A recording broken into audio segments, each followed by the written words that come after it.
येथे एक breaking news इथे अंबरनाथ नगर परिषदेसाठी भाजपकडून युतीचा प्रस्ताव आलाय। सेनेच्या वरिष्ठ सूत्रांनी माहिती दिली आहे। अडीच वर्ष नगराध्यक्ष पदासाठी प्रस्ताव आहे, मात्र सेनेकडून दिलेल्या उत्तरात 3.5 वर्ष सेना आणि शेवटची 1.5 वर्ष भाजप असं उत्तर आहे। या संदर्भात पुढील चर्चा सुरू असून लवकरच निर्णय होणार आहे।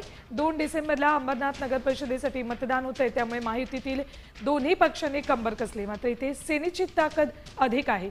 युतीच्या चर्चा होत असल्या तरी दोन्ही पक्षांनी स्वबळावर लढण्याची तयारी देखील ठेवली।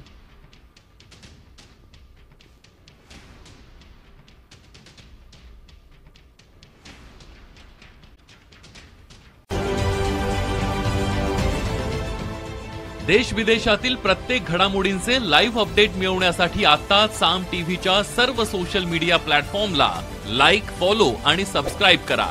तसंच सर्व नोटिफिकेशनसाठी बेल आयकॉन प्रेस करायला विसरू नका।